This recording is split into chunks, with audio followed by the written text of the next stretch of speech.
நாம் ஏன் வந்து இப்போ போரிடுறாங்க, அண்டை நாட்டுக்காரன் மேலே குண்டு போடுறாங்க. எப்படி ஒன்றால் போட முடியுதுன்னா அவங்க வேறு இனம்னு நினச்சிக்கிறாங்க.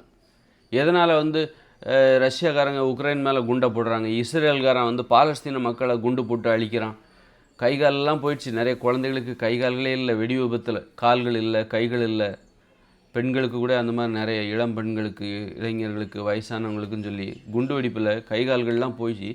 ஏன் அந்த மாதிரி போடுறான் அப்படின்னா, இஸ்ரேல் நாட்டுக்காரன் என்ன நினைக்கிறான்னா பாலஸ்தீன மக்கள் வேறு இனத்தை சார்ந்தவர்கள் என்று நினைக்கிறான். அதனால தான் அவன் குண்டு போடுறான். ஈரான்காரன் ஏன் இஸ்ரேல் மேலே குண்டு போடுறான்?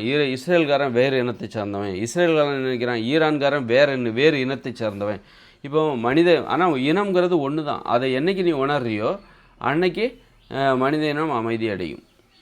அப்போ இந்த இனம்ங்கிறது என்னது? மனித இனம். மனித இனம் கூட மனிதம் என்பது இனத்தின் பெயர். நம்மெல்லாம் குரங்கு என்பது தான். இப்போ சிங்கங்கிறது இனத்தின் பெயர், ஆனால் அது ஒரு மிருகம். அதுபோல் மனிதம் என்பது நமது வாழ்க்கை. மிருகம்னா என்னது? அது மாமிசத்தை சாப்பிடும். விலங்குன்னா என்னது? அது தாவரங்களை சாப்பிடும். அப்படின்னா மனிதர்கள்னால் யார் அப்படின்னா விலங்குகளாக இருந்தவர்கள் இப்பொழுது மனம் எனும் நோய் ஏற்பட்டதால் மனிதர்களாக மாறியிருக்கிறார்கள். இது மாறுதலுக்கு உட்பட்டது. நாம் ஏற்கனவே குரங்கு, ஆனால் விலங்காக இருந்தோம். மனம் என்கிற நோய் ஏற்பட்டதால் நம்ம மனிதராக மாறி இருக்கிறோம். ஆனால் நாம் இப்போவும் குரங்கு தான்.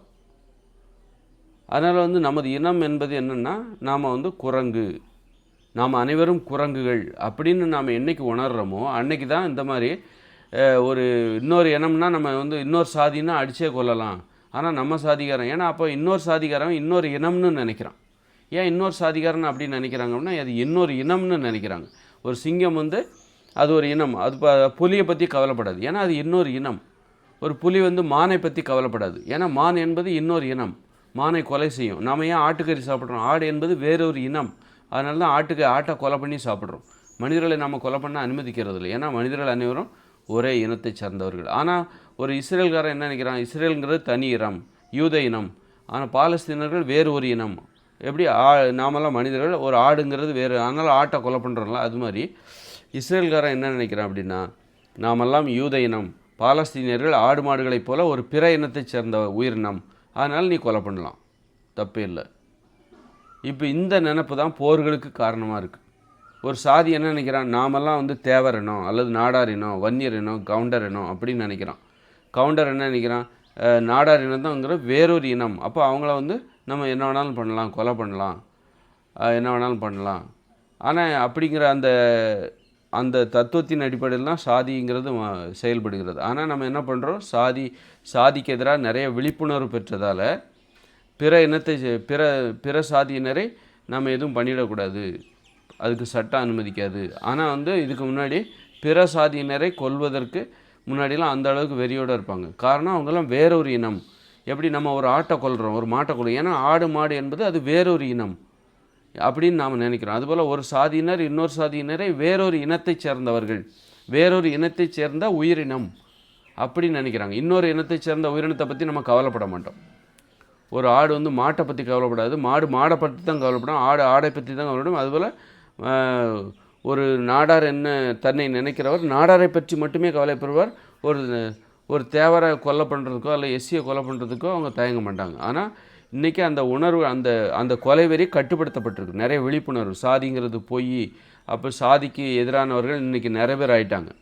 இந்த மாதிரி யாரும் பண்ணிடக்கூடாதுங்கிறதுக்காக அதுக்கு எதிராக இன்றைக்கி சாதியிலிருந்து மக்களை பாதுகாப்பதற்காக சாதி விழிப்புணர்வு பெற்றவர்கள் பெருகிவிட்டார்கள். அதனால் அந்த சாதி மனப்பான்மை இருக்குல்ல, நாமெல்லாம் ஒரு இனம், மற்ற சாதியினர் வேறொரு இனம், அப்போ மற்ற சாதியினரை நம்ம கொலை பண்ணலாம், அவங்க நம்ம வீட்டு பொண்ணுகளை கல்யாணம் பண்ணாலோ இது நம்ம கொலை பண்ணலாம், அந்த அளவுக்கு ஒரு கோபம், அந்த அளவுக்கு நமக்கு, ஏன்னா அதெல்லாம் வேறொரு இனம், அவங்களுக்கு வலிச்சா இவங்க நமக்கு ஒன்றும் ஆகாது, ஒரு ஆட்டுக்கு வலிச்சா நமக்கு ஒன்றும் ஆகாது அப்படின்னு நினச்சிட்டு ஆட்டை கொலை பண்ணி சாப்பிட்றாங்களோ அது மாதிரி. இந்த கொலைகள் எதனால் இந்த மாதிரி போர் நடக்குது? சாதி இதெல்லாம் அவங்களாம் வேறொரு இனத்தை சேர்ந்தவர்கள். இன்னொரு இனத்தின் வலியை நம்மளால் புரிஞ்சிக்க முடியாது, ஓரளவுக்கு தான் புரிஞ்சிக்க முடியும். ஒரு மாட்டோட வலியை, ஆட்டோட வலியை நம்மளால் புரிஞ்சிக்க முடியும். அதனால தான் கசாப்பு கடையில் அதை உரித்து தோல் எடுத்து 2 கிலோ கூட 3 கிலோன்னு வீட்டில் சமைச்சு சாப்பிட்றோம். ஏன்னா அதுபோல் ஒரு புலியும் நம்மளை கடித்து சாப்பிட்டு போயிடும். ஆனால் ஒரு புலி இன்னொரு புலியின் வலியை புரிந்து கொள்ளும், ஒரு சிங்கம் இன்னொரு சிங்கத்தின் வலியை புரிந்து கொள்ளும், உணர்ச்சிகளை புரிந்து கொள்ளும். ஆனால் அது சிங்கம் நம்மளை கண்டா கடித்து தூக்கிட்டு போயிடும். நாமளும் சிங்கத்தை கொல்வதற்கு தயார். அப்போ ஒரு இனம் இன்னொரு இனத்தை பார்த்து பரிதாபப்படாது. அதுபோல் தான் மனிதர்கள் சாதி ரீதியாக நம்ம ஒரு சாதினா அப்போ நாம் தனி இனம்னு நினச்சிக்கிறோம். அதனால தான் இன்னொரு சாதியினரின் வழிகளை புரிந்து கொள்வதில்லை. அதுபோல் யூத இனம், ஆரிய இனம், திராவிட இனம், இதெல்லாம் பார்த்திங்கன்னா இதில் ஒரு மதமும் என்ன பண்ணுறா, இன்னொரு மதத்துக்காரனை பற்றி ஏன்னா மதம்ங்கிறவன் தன்னை ஒரு இனமாக நினச்சிக்கிறான். மதம் என்பது ஒரு இனம் அப்படின்னு நினச்சிக்கிறான். இன்னொரு மதத்தை சார்ந்தவர்கள் என்பவர்கள் அவர்கள் வேறு இனத்தை சார்ந்தவர்கள், அவர்களின் உணர்ச்சிகளை இவங்க புரிஞ்சுக்குவாங்க. அதனால் மத கலவரம் வந்தால் 2 பேரும் அடிச்சுக்கிறான். அப்புறம் மொழியும் பார்த்திங்கன்னா நாம் தமிழ் மொழி பேசுகிறோம், அவங்க கன்னட மொழி பேசுகிறாங்க. அதனால் அவங்க வேறு இனம், நாம் வேறு இனம். நம்ம ஆடு, அவங்க மாடு, அல்லது நம்ம புலி, அவங்க ஆடு. அப்போ ஆட்டை சாகடிக்கலாம். அவங்க வலியை பற்றி நமக்கு கவலை இல்லை. அதனால் அப்போது ஒரு இனம் இன்னொரு இனத்தின் வலியை புரிந்து கொள்ளாது. ஒரு இனம் தனது இனத்தின் வலியை தான் புரிந்து கொள்ளும், உணர்வுகளை தான் புரிந்து கொள்ளும். அப்போது மனிதர்கள் எல்லாம் என்றைக்கு அமைதியாக இருப்பானா, நாம் எல்லாம் குரங்கு என்கிற இனத்தை சேர்ந்தவர்கள், நாம் எல்லாருமே ஓர் இனம் அப்படிங்கும்போது தான் ஒருத்தருடைய வலியை இன்னொருத்தர் புரிஞ்சுப்பாங்க. உலகத்தில் யாருக்கு கஷ்டம் இருந்தாலும் நம்ம புரிஞ்சுப்போம். இன்றைக்கி அந்த மாதிரியான உணர்வுகள் அதிகரித்து விடும். அதனால தான் இன்றைக்கி உலகமயமாக்கல்ங்கிறது பார்த்திங்கன்னா எந்த நாட்டுக்கு நம்ம போகலாம், யார் கூட வேணாலும் அன்பாக பேசலாம், பழகலாம். அதுக்கு தான் இந்த கூகுள் டிரான்ஸ்லேட்டு, மொழி அதற்கு தடையாக இருக்கிறது. அப்படி இந்த தடைகள் எல்லாம் அகரிக்க தடைகள் தான் இது. நாமெல்லாம் ஓரினம் என்கிற அந்த ஒற்றுமையை உணர்வதற்கு தடையாக இருக்கக்கூடியது எது அப்படின்னா மதம், சாதி, மொழி.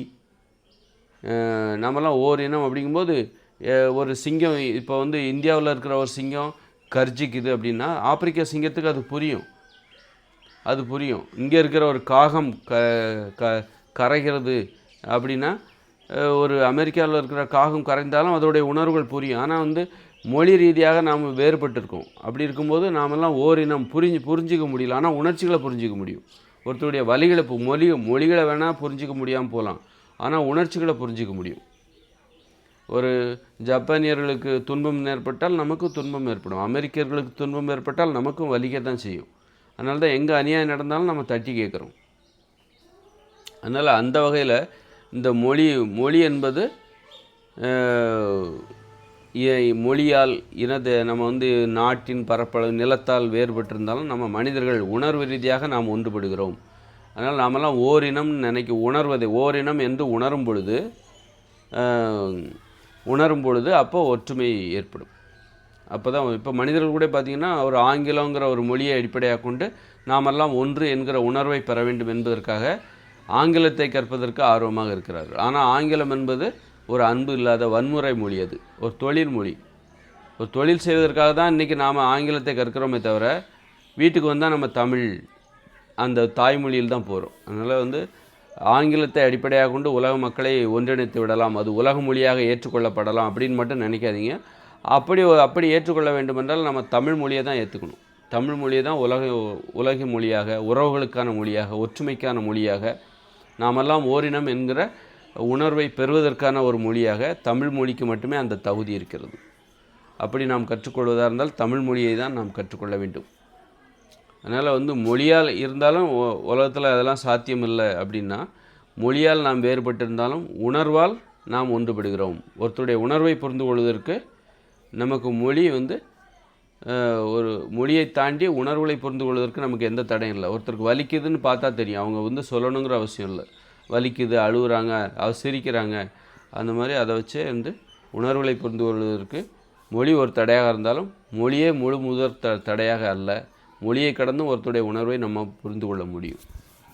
நாமெல்லாம் ஓரினம் என்று உணரும் பொழுது அப்போ இந்த உலகத்தில் எந்த சண்டையும் இருக்குது.